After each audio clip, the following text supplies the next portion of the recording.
All right, in this video, we're gonna be going over my top 5 exercises when it comes to building your chest, okay? I think so many people work their chest incorrectly to a point where they're utilizing their shoulders, utilizing their triceps, and they're not fully isolating their pecs, okay? The point again is to isolate and work and put as much tension on your pecs and eliminate and use as little as possible your triceps and your shoulders, okay?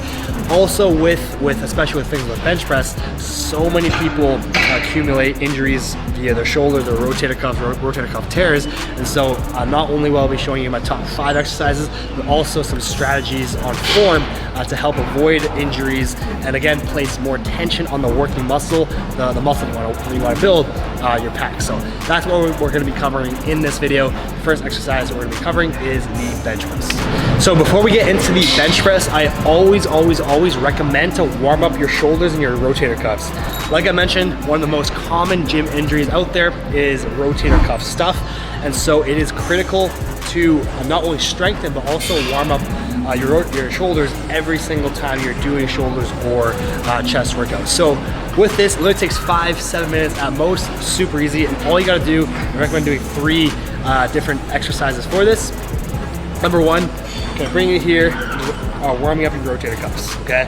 I recommend doing like 10 to 12. Once you've done that, bring it down here, and then again, side to side, here.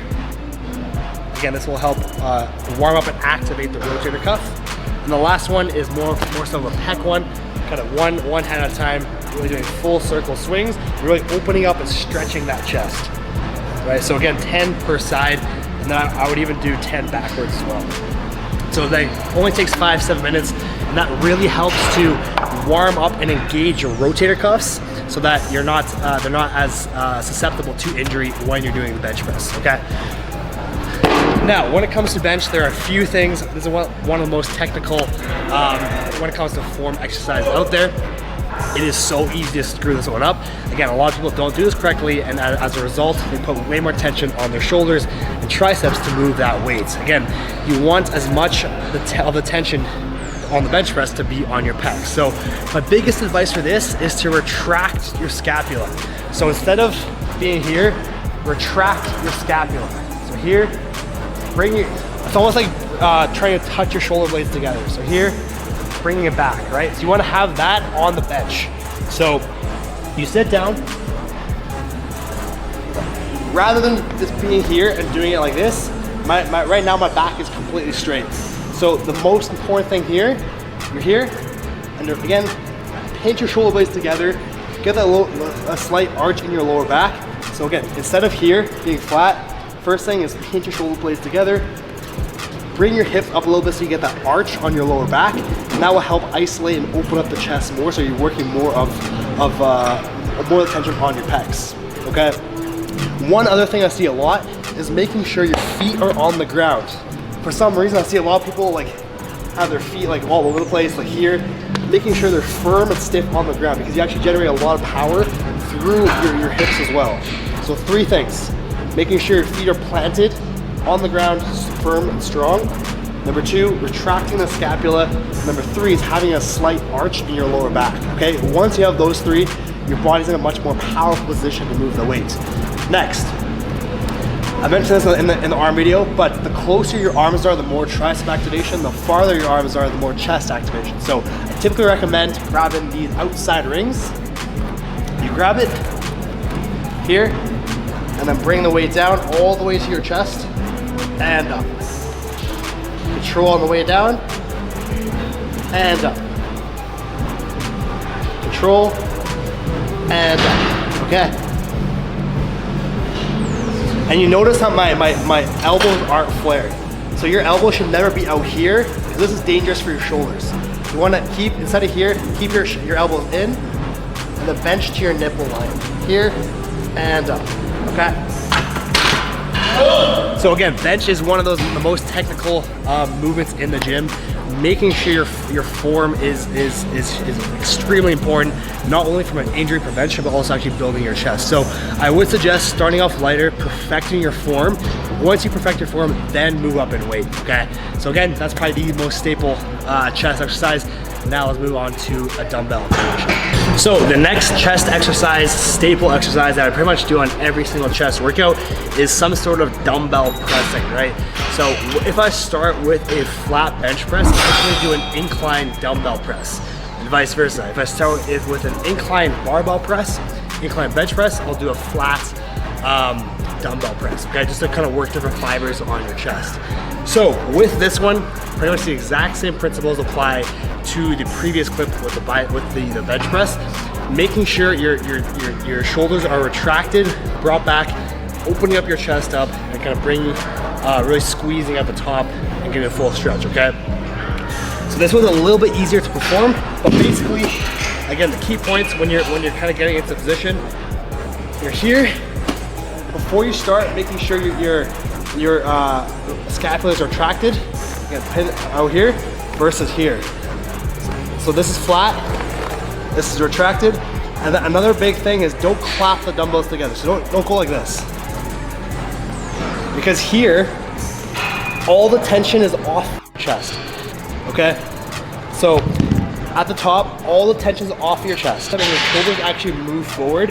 You don't want that. You want to keep your shoulders back, because if they come forward, then you're over-engaging your shoulders. Again, you want to keep the tension on your chest. So two things, again, shoulder or your scapula retracted, and then pause the dumbbells here. Don't clap them together, and then bring them down here, get a full stretch, and squeeze, okay? Almost thinking of like bringing the dumbbells together, and it helps to really engage the pecs more, okay? So I'll do a few examples here.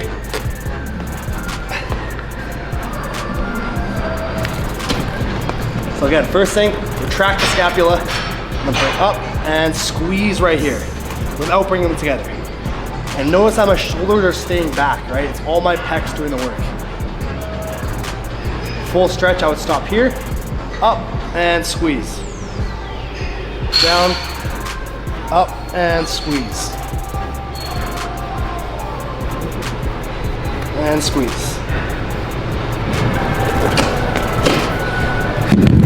So again, I definitely recommend, it's probably one of my favorite exercises to build bigger pecs. I would recommend doing the opposite of whatever you started with. So you can do this one to start, and then the next one do like a flat. If you start with an incline, I recommend doing the second exercise with a flat, and vice versa. And my third staple movement when it comes to building your chest is some sort of machine press, right? You've done your dumbbells, you've done your bench press. I typically do my third exercise as a machine when your pecs are more fatigued and you need a little bit more assistance from the machine. So this one we have an incline variation. Again, it doesn't really matter which one you do. You can do a decline, you can do a flat, you can do a wide, or you can do an incline. I kind of change it up every chest workout just so you're hitting different fibers every single time. So basically the same principles apply here. Again, making sure your shoulder blades are retracted, opening up that chest, and you're able to use more of your pecs versus placing more tension, unnecessary tension on your shoulders and triceps. So pretty basic, pretty easy. Obviously going to the machine. Again, the very first thing you want to do is retract shoulder blades, grab the handles, and then the biggest thing with the machine one is making sure you're getting a proper squeeze. So you're here, really squeeze. I wouldn't even hold it for a second. Control the negative, back down, and squeeze. Back down, and squeeze. So that's the biggest thing, is making sure you're squeezing at the top of every rep and controlling the negative. So my fourth staple exercise when it comes to a chest workout is some sort of fly, right? Today I'm gonna be showing you a cable fly. Basically, by now you've done your combat movements, you've done your bench press, your dumbbell, ideally some sort of machine, and I always love to finish off my chest section of the workout with some sort of fly, right? The reason why I love this is because it really stretches out your pecs, gets more blood flow into the pecs, and a great way to end off the workout. So again, you can do any variation of flies that you like. You can do different handles, you can do incline, you can do kind of side to side, or here we're gonna do kind of lower pec, starting from higher on the bottom. But with this, the most important thing is just squeezing as hard as you can at the bottom of every rep. So you're here, I would do one step forward, and then really bring together and squeeze. This is the most important part. Don't just kind of go through the movement like this. Really come here and squeeze as hard as you can. Here and squeeze. Okay? So fairly simple. If you want to extend the pec even more, Then you can do a crossover. Because here you're getting the full stretch, you're shortening the pec as much as possible. And then you're gonna switch it out from both left and right, right? So that's the biggest thing there. Again, most important thing with flies, just making sure you're squeezing as hard as you can at the bottom of everything. And the fifth and final exercise is a dumbbell variation of a fly. So typically I'll do one variation of fly. I tend to go more towards cables versus dumbbells just because I like the squeeze more. I feel it more. And again, it's really up to personal preference. If you're someone that likes dumbbells more, by all means. Someone that likes cable more, by all means, okay? But really kind of personal preference, whatever you feel more. But again, both do more or less the same. Main focus being stretching out the pec, okay? So with this, the biggest thing is, again, not touching the dumbbells at the top, because when you bring the dumbbells together at the top, the tension comes off of your pecs and onto your shoulders. So stop, I'll show you here, stop almost when they're touching, when they're kind of parallel to your shoulder without actually clapping them together. On the bottom, making sure you're getting a full stretch, hold it for a sec, bring it up and squeezing them together, okay? Fairly easy. So you're here. And then the first thing again with any chest exercise, retracting your scapula, you come down here, and then squeeze. Don't come here because again, the tension's off your shoulder, off your pecs and onto your shoulders. Coming down here, up and squeeze. Full stretch and squeeze. Full stretch and squeeze. Typically I find dumbbells are better to get more of a stretch, get more tension on the stretch position, and cables is better for a squeeze. So it really depends on what you prefer. Again, you can kind of switch it up. I do usually switch it up every workout between cables and dumbbells. But yeah, those are my top 5 exercises when it comes to building your chest. I think the most important thing, one last thing I want to touch on, is just making sure your form is on point. The exercises don't matter as much as long as there's no magic exercise to get a big chest.